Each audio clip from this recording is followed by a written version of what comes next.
Hello my dear students, हम heterocyclic compounds कर रहे हैं और आज का हमारा टॉपिक है प्रॉपर्टीज़ ऑफ इंडोल। इसके अंदर हम इंडोल की रिएक्शंस करेंगे, इसमें कौन कौन सी रिएक्शंस होती हैं, किस पोजीशन पर होती हैं, ये सब हम डिस्कस करेंगे। इससे पहले थोड़ी सी बेसिक बातें कर लेते हैं इंडोल के बारे में। जैसा कि हम सभी जानते हैं इंडोल में क्या है, एक बेंजीन रिंग और एक पायरोल रिंग आपस में कंडेंस हो रखी हैं और इसी वजह से ये कंपाउंड एरोमेटिक कंपाउंड होता है। बेंजीन रिंग भी एरोमेटिक है, पायरोल भी एरोमेटिक है, तो ये दोनों रिंग जब कंडेंस होकर एक मॉलिक्यूल बनाते हैं कंप्लीट, तो ये भी क्या हो गया, एरोमेटिक कंपाउंड। अगर नॉर्मली इसके अंदर देखें तो 10 पाई इलेक्ट्रॉन्स हैं जो हक्कल रूल को भी फॉलो करते हैं। इसके अंदर कंप्लीट कंजुगेशन भी है, कहीं भी कंजुगेशन में ब्रेक नहीं है और फ्लैट मॉलिक्यूल है, प्लेनर मॉलिक्यूल है। ये सारी कंडीशंस होती हैं एरोमेटिक कंपाउंड्स की, तो ये सभी कंडीशंस को फुलफिल करता है, इसलिए क्या है, एरोमेटिक कंपाउंड है। अब ये एरोमेटिक है तो इसकी कुछ ना कुछ रेजोनेंस एनर्जी होगी। तो इंडोल की रेजोनेंस एनर्जी होती है 200 किलो जूल पर मोल। अब तक हमने बेंजीन, पायरोल, फ्यूरान और थायोपिन की रेजोनेंस एनर्जी की थी। इन सबसे ज़्यादा इंडोल की होती है। बेंजीन की थी 151 किलो जूल। मैं एक बार फिर से लिख देती हूँ ताकि रिवाइज हो जाए। बेंजीन की रेजोनेंस एनर्जी 151 किलो जूल पर मोल। पायरोल की थी 100, फ्यूरान 65 और थायोपिन की 125 यूनिट्स लगा लेना, किलो जूल पर मोल। तो इंडोल की रेजोनेंस एनर्जी इन चारों कंपाउंड्स में ज़्यादा है, इसका मतलब इसकी स्टेबिलिटी भी ज़्यादा है। अब हम रेजोनेंस एनर्जी, एरोमेटिक कंपाउंड है, रेजोनेंस एनर्जी की बात कर रहे हैं। इसका मतलब क्या है कि ये जो डबल बॉन्ड्स हैं आपस में, ये डिलोकेलाइज हैं इनके इलेक्ट्रॉन्स। तो हम इस डिलोकेलाइजेशन को दिखाते हैं, हम इंडोल के रेजोनेंस स्ट्रक्चर बना के देखते हैं अभी कि कैसे डिलोकेलाइजेशन होती है और कितने रेजोनेंस स्ट्रक्चर बनेंगे, ये सब कुछ देखते हैं इधर। ये है, सबसे पहले तो हम शुरुआत कहाँ से करते हैं, जो नाइट्रोजन का लोन पेयर है हम इसकी रोटेशन दिखाते हैं। ये लोन पेयर इधर आ जाएगा और ये वाला जो पाई बॉन्ड है इसके इलेक्ट्रॉन इस कार्बन के पास गए। फिर से बता रही हूँ, रेजोनेंस स्ट्रक्चर जब भी हम बनाते हैं तो डबल हेडेड एरो लगाएंगे। ये बॉन्ड्स हम एज इट इज रखेंगे, बेंजीन रिंग में तो कोई चेंज हुआ ही नहीं है अब तक। ये हाइड्रोजन भी आएगा इधर। नाइट्रोजन और इस कार्बन के बीच में डबल बॉन्ड बन गया। नाइट्रोजन के ऊपर पॉजिटिव चार्ज आ गया है क्योंकि नाइट्रोजन ने अपने इलेक्ट्रॉन्स यहाँ शेयर किए हैं इस बॉन्ड में, और इधर आ गया नेगेटिव चार्ज। अब इसका एक और रेजोनेंस स्ट्रक्चर बन सकता है, उसमें हम क्या करेंगे, जो बेंजीन रिंग है इसके डबल बॉन्ड्स की पोजीशन को चेंज कर देंगे। जैसे बेंजीन के रेजोनेंस स्ट्रक्चर बनाते हैं वैसे ही करेंगे इसमें भी। Pyrrole ring as it is है, यहाँ डबल बॉन्ड, यहाँ नेगेटिव चार्ज। ये डबल बॉन्ड इधर था, इसको हम इधर शिफ्ट कर देते हैं, ये इधर आ गया और ये इधर आ गया। ये टोटल 3 रेजोनेंस स्ट्रक्चर हैं benzene ring, sorry indole ring के। अब अगर हम इसमें रिएक्शंस करते हैं, मेन यहाँ से जो हमने ये रेजोनेंस स्ट्रक्चर बनाए हैं इससे हमें पोजीशन, मतलब किस पोजीशन पर अटैक होगा, कौन से कार्बन पर जो रिएक्शंस हो रही हैं उनका अटैक होगा, ये पता चलता है। इंडोल में मेनली रिएक्शंस होती हैं इलेक्ट्रोफिलिक सब्स्टिट्यूशन रिएक्शन, और इस जो रेजोनेंस स्ट्रक्चर्स हमने बनाए हैं इनको देख के हम इजीली पता लगा सकते हैं कि वो रिएक्शंस कहाँ होंगी। इलेक्ट्रोफिलिक सब्स्टिट्यूशन रिएक्शन,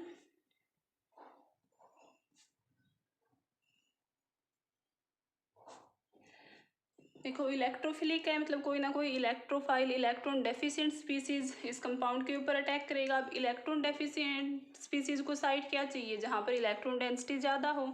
जब हमने ये रेजोनेंस स्ट्रक्चर बना के देखे हैं तो इनमें क्या है, इन 2 रेजोनेंस स्ट्रक्चर में थर्ड कार्बन के ऊपर, यहाँ से हम काउंटिंग स्टार्ट करते हैं 1 2 3, थर्ड कार्बन पर नेगेटिव चार्ज है। मतलब 2 रेजोनेंस स्ट्रक्चर ऐसे हैं जिसमें थर्ड कार्बन पर नेगेटिव चार्ज है, यहाँ पर इलेक्ट्रॉन डेंसिटी ज़्यादा होगी, तो जो भी इलेक्ट्रोफिलिक सब्स्टिट्यूशन रिएक्शंस हैं वो कार्बन थर्ड पर होंगी। ये हमें इन रेजोनेंस स्ट्रक्चर से ही पता चल जाता है यहाँ पे।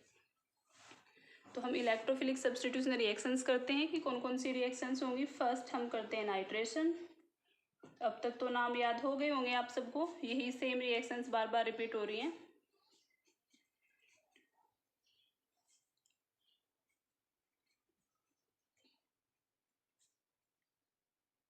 ये इंडोल हम इसका नाइट्रेशन करवाएंगे इथाइल नाइट्रेट की प्रेजेंस में, और साथ में लेंगे सोडियम इथोक्साइड। तो थर्ड कार्बन पर वो रिएक्शन कहाँ होंगी ये तो पहले ही हम देख चुके हैं। सिर्फ हमें थर्ड कार्बन पर लगाना है NO2 ग्रुप। बाकी सब कुछ एज इट इज, कोई चेंज नहीं है। नेम क्या होगा इसका, ये इंडोल है। 1 2 3 4 5 6 7 ऐसे हम नंबरिंग करते हैं, तो ये कंपाउंड हो गया 3 नाइट्रो इंडोल।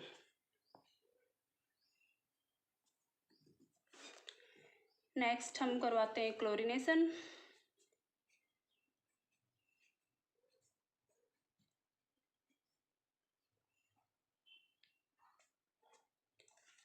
क्लोरीनेशन के लिए यूज करेंगे सल्फ्यूराइल क्लोराइड SO2Cl2, और सेम वही रिएक्शन होगी थर्ड कार्बन पर क्लोरीन लग गया 3 क्लोरो इंडोल। नाम लिखना मत भूलना, प्रोडक्ट और रिएक्टेंट दोनों के नाम लिखने होते हैं हमें। 3 क्लोरो इंडोल। नेक्स्ट हम सल्फोनेशन, यहीं से बता देती हूँ सल्फोनेशन भी। सल्फोनेशन के लिए यूज करेंगे sulphur trioxide in the presence of pyridine. अब तो पिरिडीन भी जहाँ भी रिएक्शंस में यूज होगी हमने अच्छे से स्टडी कर लिया है, इसका पता चल जाएगा कि क्या स्ट्रक्चर है, कैसा क्या कंपाउंड है। अब तक तो सिर्फ ऐसे ही सिर्फ पिरिडीन मतलब एक बेस होता है, माइल्ड बेस, इसलिए हम यूज करते हैं इसे, लेकिन अब तो आपको सब कुछ पता है इसके बारे में। तो इंडोल का जब हम सल्फोनेशन करवाते हैं इसमें थोड़ा सा चेंज होगा। बाकी जितनी भी इलेक्ट्रोफिलिक सब्स्टिट्यूशन रिएक्शंस हैं वो थर्ड कार्बन पर होती हैं, लेकिन सल्फोनेशन एक एक्सेप्शनल केस है, इसमें सेकंड कार्बन पर होगी। ये आपको याद रखनी है। जितनी भी और भी अभी तो हमने 3 रिएक्शंस ही की हैं इलेक्ट्रोफिलिक सब्स्टिट्यूशन में, और भी बहुत सारे रिएक्शंस करेंगे। सभी रिएक्शंस थर्ड कार्बन पर होंगी, सिर्फ सल्फोनेशन है जो सेकंड कार्बन पे है, और इसीलिए इसका नाम हो गया 2 indole sulphonic acid. 2 indole sulphonic acid. ये हाइड्रोजन लगाना नाइट्रोजन के ऊपर मैं अक्सर भूल जाती हूँ, लेकिन आप लोग कोशिश करना कि ना भूलो इसे।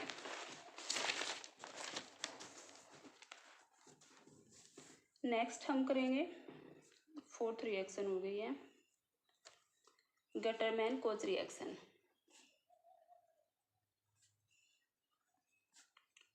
गटरमैन कोच रिएक्शन जिसमें हम रिएजेंट यूज करते हैं हाइड्रोजन क्लोराइड, हाइड्रोजन साइनाइड और वाटर।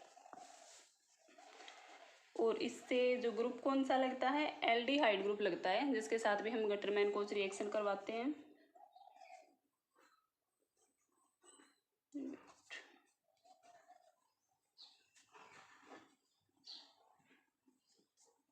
ये है इंडोल, इसकी हम रिएक्शन करवाएंगे hydrogen chloride, hydrogen cyanide and water के साथ, तो ये बन जाएगा थर्ड कार्बन के ऊपर एल्डिहाइड ग्रुप लग जाएगा इसमें।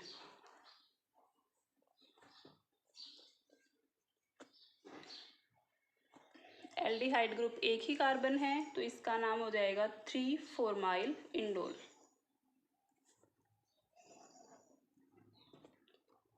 3-4-माइल इंडोल, ये वाला सेम कंपाउंड एक और रिएक्शन में भी बनता है। अगर हम इंडोल की रिएक्शन करवाते हैं डाई मिथाइल फॉर्मामाइड के साथ। अब ये एक थोड़ा मुश्किल सा नाम आया है, डाई मिथाइल फॉर्मामाइड। पहले रिएक्शन बता देती हूँ, बाद में इसका स्ट्रक्चर करेंगे हम कैसे होगा। डाई मिथाइल फॉर्मामाइड के साथ रिएक्शन करवाएंगे in the presence of POCl3, तो भी सेम यही कंपाउंड बनेगा 3-4-माइल इंडोल। तो इन दोनों से सेम कंपाउंड सेम प्रोडक्ट बनता है। अब हम डाई मिथाइल फॉर्मामाइड के स्ट्रक्चर कैसे होगा ये बात करते हैं। सबसे पहले ये इस वर्ड पर हम ध्यान देते हैं, फॉर्मामाइड, अमाइड है, अमाइड का मतलब क्या होगा, CON, ये वाली बॉन्डिंग होगी इसके अंदर। अब फॉर्मामाइड, फॉर्मा वर्ड आया, ये तो सिर्फ एक ही कार्बन के लिए आता है, इसका मतलब इधर क्या हो गया, हाइड्रोजन। जैसे यहाँ भी CHO, इधर सिर्फ क्या था, CHO ग्रुप लगा था, हमने इसका नाम क्या दिया था, 3-4-माइल इंडोल। सेम इसी तरह से यहाँ पर जो फॉर्मामाइड है तो ये हमने फॉर्मामाइड तो बना दिया इधर। अब क्या लिखा हुआ है, di methyl. Methyl group carbon की वैलेंसी तो पहले ही कंप्लीट हो चुकी है, यहाँ तो लगेगा नहीं, तो सिर्फ जगह कह रहे कहाँ रह गई है, नाइट्रोजन के पास ही। ये स्ट्रक्चर होता है डाई मिथाइल फॉर्मामाइड का। नाम से ही हम इजीली पता लगा सकते हैं कि कैसे क्या स्ट्रक्चर होगा। नेक्स्ट रिएक्शन हम करेंगे इसकी मर्क्यूरेशन। मर्क्यूरेशन में क्या करेंगे, मरकरी एसीटेट के साथ रिएक्शन करवाएंगे इंडोल की। ये स्ट्रक्चर हमेशा गलत बनने लग गया है आजकल। पाइरोल का बना बना के पाइरोल का ही बनाने की आदत हो गई है। मर्क्यूरेशन के लिए यूज करेंगे हम मरकरी एसीटेट। अब मरकरी की वैलेंसी 2 होती है, 2 पॉजिटिव, तो 2 एसीटेट ग्रुप लगेंगे यहाँ पर। और इसका जो प्रोडक्ट बनेगा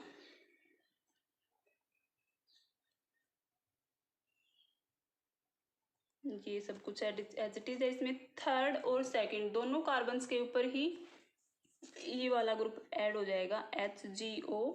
मरकरी के साथ ये वाला ऑक्सीजन है, इसके बाद ये कार्बोनिल वाला कार्बन है, C डबल बॉन्ड O और फिर CH3। सेम हम यहाँ पे भी लिख देते हैं, HgO COCH3। इसका नाम क्या होगा, 2 3। पहले तो ये सब्स्टिट्यूएंट देख लेते हैं हम, 2 और 3 पोजीशन पर हैं, सेम है, तो 2 3 डाई एसिटोक्सी। असाइल ग्रुप लगा हुआ है, एसिटोक्सी मरकरी इंडोल। ये इसका नाम हो गया है 2 3 डाई एसिटोक्सी। जो ये वाला ग्रुप है इस वजह से एसिटोक्सी मरकरी इंडोल।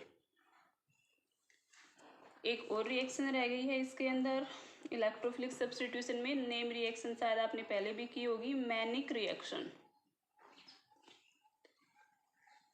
मैनिक रिएक्शन में क्या होता है, जिस भी कंपाउंड के साथ हम इसकी रिएक्शन करवाते हैं तो इसमें जो रिएजेंट हैं वो एक तो होता है फॉर्मेल्डिहाइड और एक दूसरा होता है अमीन। सेकेंडरी अमीन लेंगे हम इसके अंदर,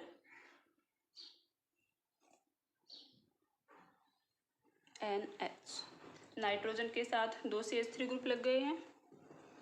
इसकी हम रिएक्शन करवाते हैं जब भी किसी भी कंपाउंड के साथ, एरोमेटिक कंपाउंड के साथ, या यहाँ पर इंडोल है तो हम ये मान लेते हैं। तो जो रिएक्शन करवाएंगे, जो भी स्पीसीज होगा जहाँ पर भी मतलब जिस भी कार्बन पर अटैक होगा उसके साथ ऐड क्या होगा, जो ये एल्डिहाइड ग्रुप का कार्बन है ये तो एज ए CH2 आ जाएगा, रिड्यूस होगी। मैकेनिज्म नहीं बता रही हूँ, सिर्फ नॉर्मली देख लेते हैं एक बार। एल्डिहाइड वाला कार्बन सबसे पहले जो बॉन्डिंग होगी वो इसी कार्बन से होगी, और एल्डिहाइड कार्बन ऐड होगा नाइट्रोजन के साथ, और फिर नाइट्रोजन के साथ जो भी सब्स्टिट्यूएंट लगे हुए हैं हम उनको लिख देंगे।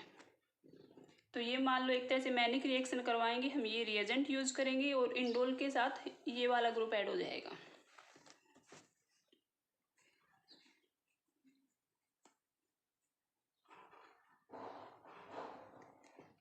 इंडोल की जब मैनिक रिएक्शन करवाते हैं रिएजेंट ये वाले सेम यहाँ पे आ जाएंगे।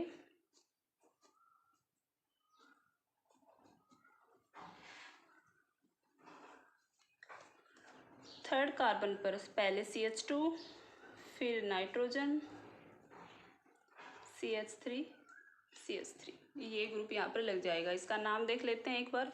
सबसे पहले तो थर्ड कार्बन, यहाँ से थर्ड कार्बन पर ग्रुप लगा हुआ है, हम 3 लिखेंगे। उसके बाद क्या है, नाइट्रोजन के साथ 2 मिथाइल ग्रुप हैं, ये वाले मिथाइल बोलते हैं, डाई मिथाइल। नाइट्रोजन आ गया, अमीन की फॉर्म में ही है, अमाइड वगैरह तो कुछ है नहीं, सिर्फ टर्सरी अमीन है यहाँ पर, तो इसकी जगह हम लिखेंगे अमीनो। फिर से एक CH2 ग्रुप है methyl, methyl indole. 3 di methyl amino methyl indole, ये इसकी नेमिंग होगी। जब इंडोल की हम मैनिक रिएक्शन करवाते हैं तो ये प्रोडक्ट बनता है। तो जितनी भी इलेक्ट्रोफिलिक सब्स्टिट्यूशन रिएक्शंस थी वो कंप्लीट हो गई हैं। आगे हम और रिएक्शंस देखते हैं इसमें कौन कौन सी होती हैं। सबसे पहले हम डिस्कस कर लेते हैं अब रिडक्शन रिएक्शन। जब हम इंडोल का रिडक्शन करवाएंगे तो क्या प्रोडक्ट बनेंगे,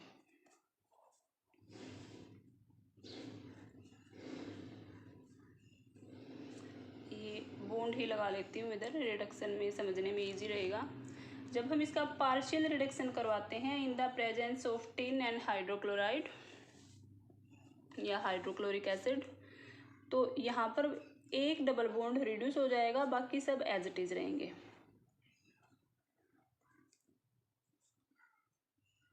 ये वाला बॉन्ड रिड्यूस हो गया है, तो ये था इंडोल। और जब एक बॉन्ड को हमने रिड्यूस कर दिया है तो इसको क्या बोलेंगे, हाइड्रोजन्स कहाँ कहाँ ऐड हुई है, एक तो सेकंड कार्बन पर हाइड्रोजन ऐड होगी, एक थर्ड कार्बन पर हाइड्रोजन ऐड होगी, तो इसीलिए इसको हम बोलेंगे 2,3 dihydro indole. Second third carbon पर हाइड्रोजन ऐड होने से 2,3 डाईहाइड्रो इंडोल। अगर हम इंडोल का कंप्लीट रिडक्शन करवाते हैं, ये था पार्शियल रिडक्शन। अगर हम कंप्लीट रिडक्शन करवाएंगे तो कंप्लीट रिडक्शन जब भी हम कैटालिटिक रिडक्शन करवाते हैं तो उसमें कंपाउंड कंप्लीटली रिड्यूस हो जाता है। और कैटालिटिक रिडक्शन के लिए हम हाइड्रोजन लेते हैं, साथ में कोई मेटल लेंगे, प्लेटिनम, पैलेडियम या निकल। जब कंप्लीट रिडक्शन इसका होगा तो दोनों रिंग फुल्ली रिड्यूस हो जाएंगी, कोई भी डबल बॉन्ड नहीं रहेगा।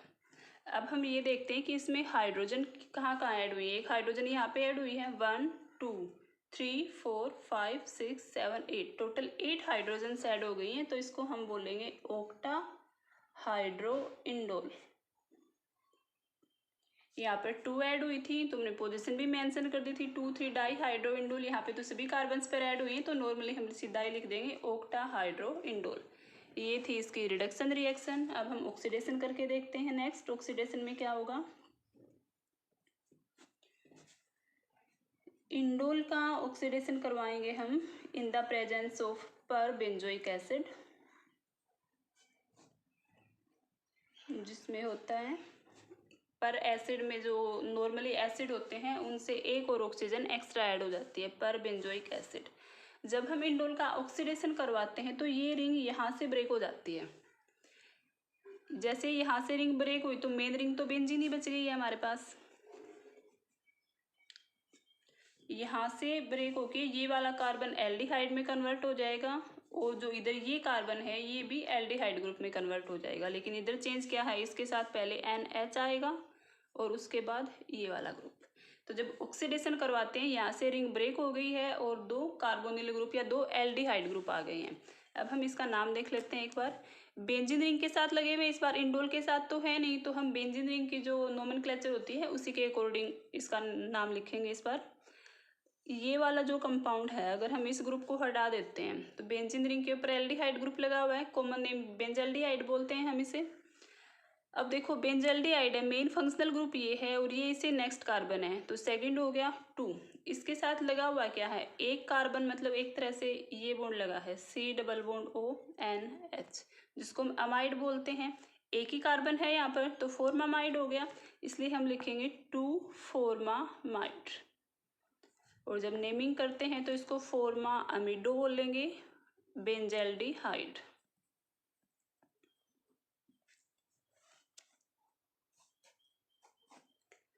टू फॉर्मा अमीडो बेंजल्डिहाइड। जब इंडोल का हमने ऑक्सीडेशन करवाया इन द प्रेजेंस ऑफ पर बेंजोइक एसिड तो रिंग ब्रेक हो गई है और ये बन गया 2 फॉर्मा अमीडो बेंजल्डिहाइड। नेक्स्ट रिएक्शन हम करवाएंगे डाइमराइजेशन। इंडोल डाइमराइज भी हो जाता है in the presence of hydrochloride, मतलब HCl की प्रेजेंस में डाइमराइजेशन भी हो जाता है इसका। कौन सी पोजीशन पर ये आपस में डाइमराइज होंगे, मतलब डाइमराइजेशन का मतलब क्या है कि 2 मॉलिक्यूल एक दूसरे से अटैच हो जाएंगे। तो ये हम करवाते हैं, HCl लेंगे in the presence of aprotic solvent.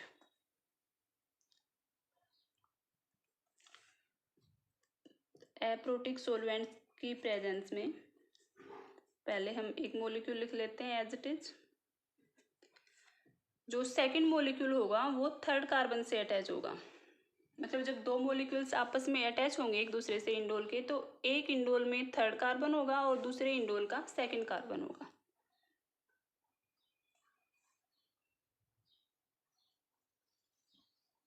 ये इंडोल बन गया है। अब हम इसके साथ बेंजीन रिंग बना देते हैं। नाइट्रोजन के पास हाइड्रोजन, बाकी सब कुछ एज इट इज है। तो यहाँ से हम नंबरिंग यहाँ से स्टार्ट करते हैं 1 2 3, एक का हो गया है थर्ड कार्बन, और नाइट्रोजन से नंबरिंग स्टार्ट होगी 2 3 4, इस टाइप से चलेंगे। तो एक जो इंडोल मॉलिक्यूल है उसका सेकंड कार्बन, थर्ड और सेकंड के बीच में बॉन्डिंग होती है, डाइमर फॉर्म हो गई इंडोल की। अब शायद एक दो रिएक्शंस और रह गई हैं। नेक्स्ट है रिएक्शन विद ब्यूटाइल लिथियम। ये रिएक्शन हमने जितने भी कंपाउंड्स डिस्कस किए हैं सबके साथ किए हैं। रिएक्शन विद अल्काइल लिथियम बोल सकते हैं या ब्यूटाइल लिथियम ही मैं लिख लेती हूँ यहाँ पे सीधा एग्जांपल। ब्यूटाइल लिथियम के साथ क्या बनेगा,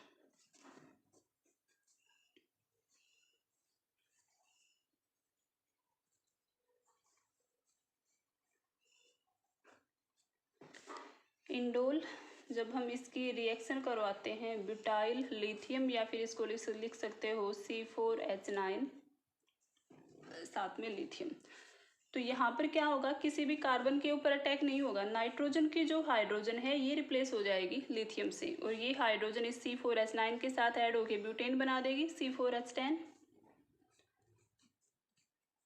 और हमारे पास बन जाएगा N लिथियम इंडोल। नाइट्रोजन के साथ लिथियम लग गई, बाकी सब कुछ एज इट इज है, और साथ में ये ब्यूटेन बन गया ब्यूटाइल लिथियम की जगह। अब इस कंपाउंड से हम फर्दर और रिएक्शंस भी करवा सकते हैं। अगर हम इसकी कार्बन डाइऑक्साइड के साथ रिएक्शन करवाते हैं और फिर हम इसकी हाइड्रोलिसिस करवाते हैं, एसिडिक हाइड्रोलिसिस, तो जब कार्बन डाइऑक्साइड के साथ रिएक्शन करवाएंगे तो यहाँ बन जाएगा COO नेगेटिव। अब उसके ऊपर एक हाइड्रोजन लगाने के लिए हमने यहाँ पर इसके एसिडिक हाइड्रोलिसिस करेंगे।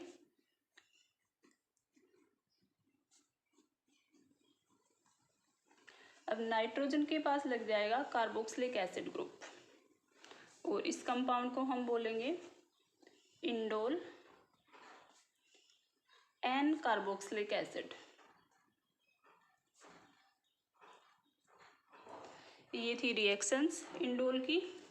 सबसे पहले हमने इलेक्ट्रोफिलिक सब्स्टिट्यूशन रिएक्शंस की थी, उसके बाद रिडक्शन किया, रिडक्शन में पार्शियल और कंप्लीट रिडक्शन किया, ऑक्सीडेशन करवाया, डाइमराइजेशन और रिएक्शन विद ब्यूटाइल लिथियम या फिनाइल लिथियम, मतलब अल्काइल लिथियम के साथ जब हम रिएक्शन करवाते हैं तो यहाँ पर लिथियम लग जाता है। ये वाली रिएक्शन सिर्फ पिरिडिन में ही अलग थी। पिरिडिन में क्या था, अल्काइल ग्रुप ऐड हुआ था, ना कि लिथियम। बाकी जितने पाइरोल फ्यूरान थाइपीन के साथ हमने ये रिएक्शन करवाई है तो वो as a electrophilic substitution reactions की तरह ही काम करते हैं, और लिथियम पॉजिटिव ऐड हुआ है कंपाउंड के साथ।